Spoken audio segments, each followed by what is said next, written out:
Ayan po, shoutout po. Welcome to my YouTube channel, Roselski TV. Magandang hapon po, ano? Magandang gabi, magandang umaga sa lahat, ano po. At andito po ulit tayo para reaksyonan ang naging live selling ng Marward, ano? Kasama si Kalingap Edu. At hindi natin akalain na talagang susuportahan siya ni Beyonce, ano, sa live selling na yun. Doon natin na patunayan na talagang todo support si Beyonce kay Kalingap Edu, ano, habang hindi pa siya pumapasok, ano, habang wala pa siyang pasok sa eskwela, sinasamantala nila na lagi silang magkasama, ano. At do sa mga nag-alangan pa dyan na nag-iisip pa dahil do sa mga napapanood, ano, yung mga nababalitaan, ay nako, tigilan niyo na po yan, ano. Issue lang po yan, ano. At walang katotohanan ang mga issue na mga lumalabas na yan, ano. At kita po natin na talagang lagi silang magkasama ni Habi at si YP, ano.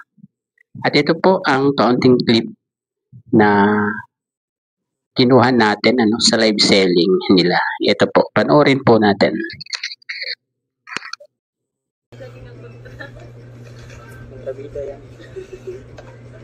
Mine chain po for only 1,750 po. May na po kayo, ang ganda nito.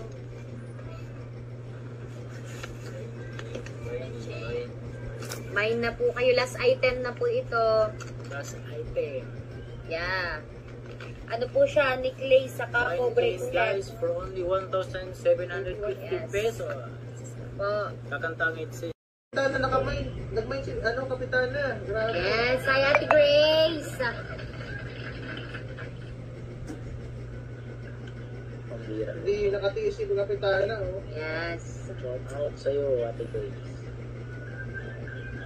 Mine Viper for only 1,200 pesos lang, guys. Shout out. Pusi. Ang kapitana namin.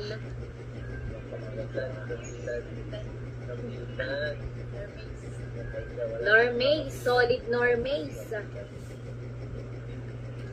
Mine Viper po. Sarap tumingin sa likod. Mag-get mo doon. Sobrang ganda nito. Mine Viper. Okay lang sa'yo, PJ? Yan o.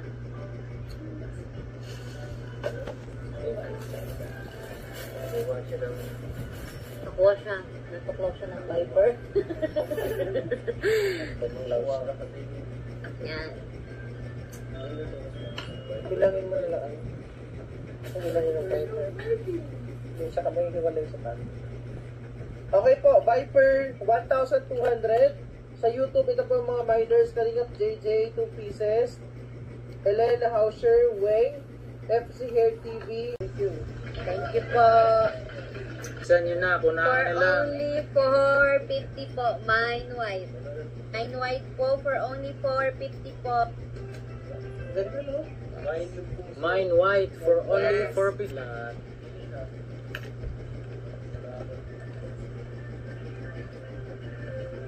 Okay po, ito po sa Puso, sa FB, John Mark Garcia, YT Puso 580, Cloud 12, Salve Hermosa, and Enjoy Dupera. Thank you.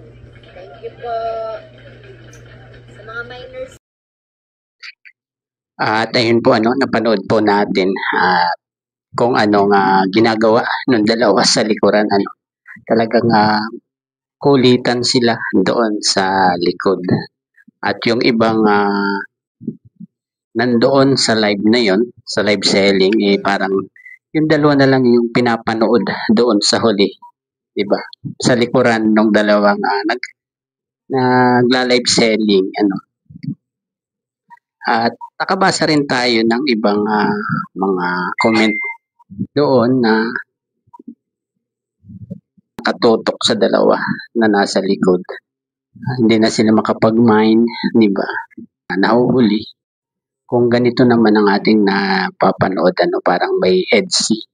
Part 80 na nga yung live selling na yun. Yan.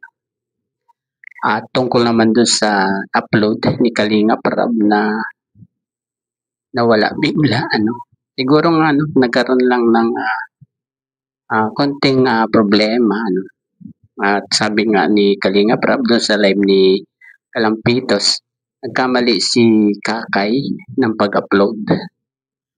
Na i-upload sa second channel na dapat ay sa main channel ni Kalinga Prab ini-upload, Pero wag na po tayong umasa na ganun pa din yung setup ng vlog na yun. Kasi marami na pong nakapanood. Di ba? At may nakadalawang beses ng panood, 3, ganun. Kaya hindi na ganun ang magiging setup ng vlog na yun. Pero siguro yung ibang clip nandun pa din. Di ba?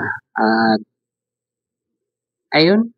Yun lang po ang ating konting reaction doon sa live selling at konting pagliliwanag sa naging vlog ni Kalinga Prab na nawala bigla.